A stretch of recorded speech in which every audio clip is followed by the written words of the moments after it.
अपन ये बात गौर कर रहे हैं पिछले 2 दिन से, जमा तफरीक ज़रब तकसीम।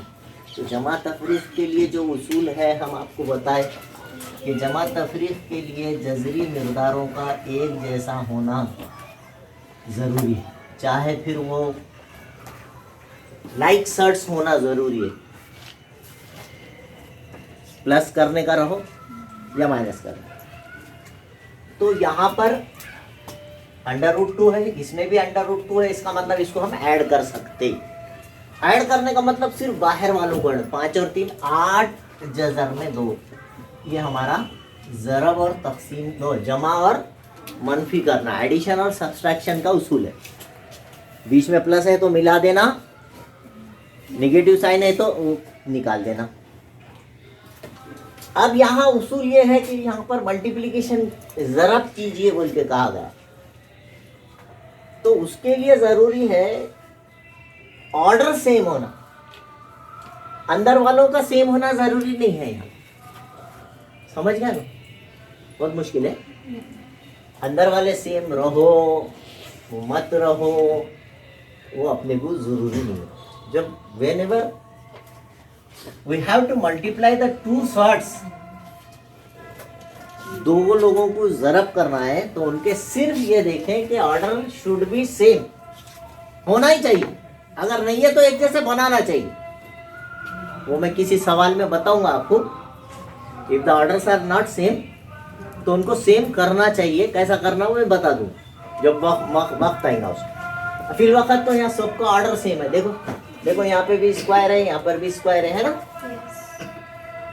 इसका जितना दर्जा है इसका उतना ही दर्जा है, तो इसलिए अब हम उसको मल्टीप्लाई कर सकते हैं। तो इसका उसूल वो है कि ऑर्डर सेम है तो बाहर वाले को बाहर वाले से मल्टीप्लाई करना, अंदर वाले को अंदर वाले से। उसके लिए क्या करें आप, ये 3 का ज़रब यहाँ कौन है 3 × 1 और ये 12 ज़रब 18, ये दोनों अंदर वालों का ज़रब बाहर वाले का बाहर। कुछ परेशानी? अच्छा, ये 3 का मल्टीप्लिकेशन किससे होगा 7 और 12 का किससे होगा 15 से, वो भी अंदर होगा, राइट। यहाँ पे क्या होगा 3 × 1 और जज़र में 8 × 5, राइट। 5 × 2 √8 × 8,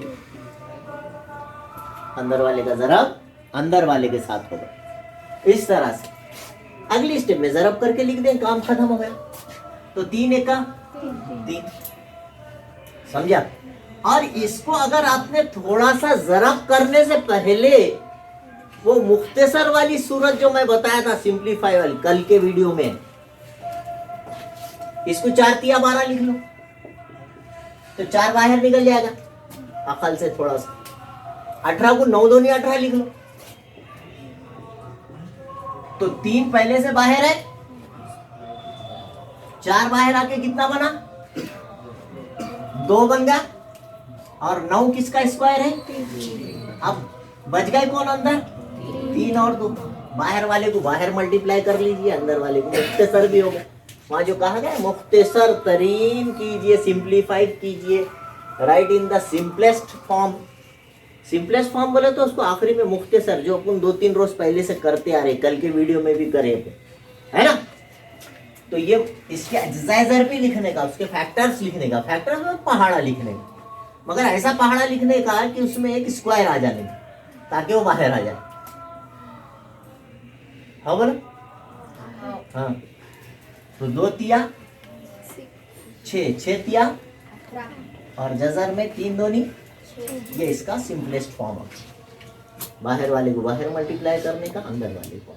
अगर अंदर से कुछ निकल सकता होगा तो उसके फैक्टर्स लिख के उसको निकाल लेने का।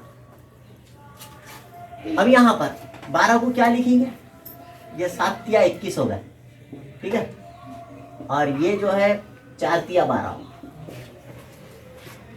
हो गया। और 15 को क्या लिख सकते, 5 × 15 लिखने। तो ये 3 को जोड़ी मिल जाती, जोड़ी भी मिली तो बाहर आ जाता एक बार, है ना। यानी इसमें से एक 3 आ रहा और 15 में एक तिया है दोनों के 3 मिलके वो 3 बाहर निकल जाएगा। करे ना, ऐसा भी सवाल करेंगे ना आपने, तो ये भी अकल लगाना। तो बाहर पहले से कौन है, 4 बाहर आके कितना हुआ, 3 को जोड़ी मिलके 3 आ गया बाहर, अंदर कौन बच गया। तो जरब अगर आप कर दिए तो काम बढ़ जाएगा। तो जहां पर उनको एक रूट में लिखे कि अगले हिस्से में, अगली स्टेप में, अगली लाइन में उनको जो है, उनको पहाड़े में लेके फोड़ दो उनको। अरे 12 को क्या उसके फैक्टर्स लिखेंगे, 4 दिया 12।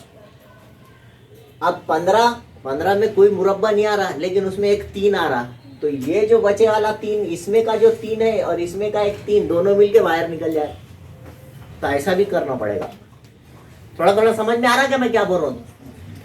अब ये 21 दूनी 42 और 42 दिया, 3 दूनी 6, 3 चौक 12, ये 126 और अंडर मत 5 फाइनल आंसर। समझा। 3 एक का 8 को क्या लिखेंगे, 4 दूनी 8, 4 बाहर निकल जाए, 5 किसी के पहाड़े में नहीं आता। अब उसके अजाइजर भी तो हो गए नहीं, तो उसको 5 को 5 ही लिख। तो 3 4 बाहर आके अंदर बचा 2 और 5, कितना 10। अगली स्टेप में फाइनल आंसर लिख दो, 3 दूनी 6 जजर में 10। ठीक है। ये 5 दूनी और सॉरी 8 को जोड़ी मिल गई, 8 तो वैसी बाहर आगा। अब उसके फैक्टर्स लिखने की जरूरत नहीं ना, 8 8 है 64 है, वो बाहर आके 8 होगा, या 8 को जोड़ी मिली बोल के बाहर आ जाएगा। तो 10 का पहाड़ा 8 तक पढ़ दो। This is the final answer, simplest form. खुद ब खुद बाहर ही निकल गया, उन्हें बचा ही नहीं अंदर, सेम टू सेम था।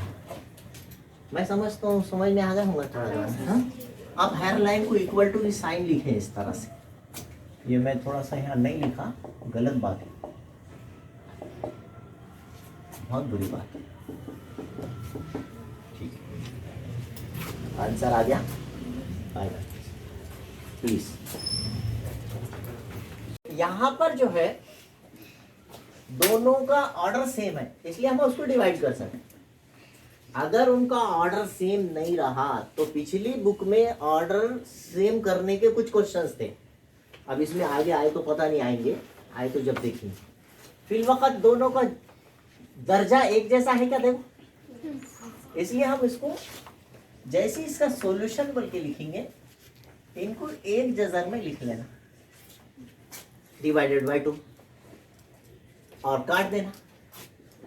2 चौक 8, कितने बचे, 1 बचा, 18 हुए, 2 ना है 18, जो भी बचा वो नीचे लिखे 49।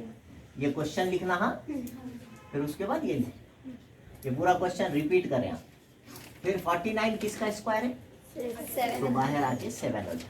आपको दूसरियां इसलिए याद करो बोलते, दूसरियां याद रहे। यहाँ पर ऑर्डर सेम है क्या, है।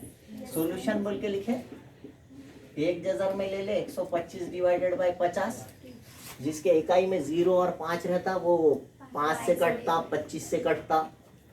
तो ये 25 दूनी 25 पंजे, तो इस तरह से द फाइनल आंसर इज 5/2। कोई बाहर नहीं निकलेगा, खत्म, यहीं छोड़ देंगे। थोड़ा थोड़ा समझेंगे। ये 2 क्वेश्चन आप करें, ये ना पुण्य फुकड़ में। तो ऐसा यहाँ पर उसूल क्या है कि सिर्फ आपने ज़रब और तक़सीम के टाइम पे दर्जा देखना है। अगर उनका ऑर्डर सेम है कि बस बाहर वाले के डिवाइड करेंगे बाहर वाले से, अंदर वाले को डिवाइड करेंगे अंदर वाले से। 3 एकल 3, 3 पंजे 15, बाहर तक़सीम हो गया, 8 एकल 8, 8 चौक 32। इस तरह से 5√4 बचा। अब ये 5√4 फिर बाहर आ गया, 2 हो गया, तो ये 5 दूनी 10 फाइनल आंसर। ठीक है, 2 क्वेश्चन करें आप। अगर अभी तक आपने मेरे चैनल को सब्सक्राइब नहीं किया है तो please like, share and subscribe my channel. Thank you.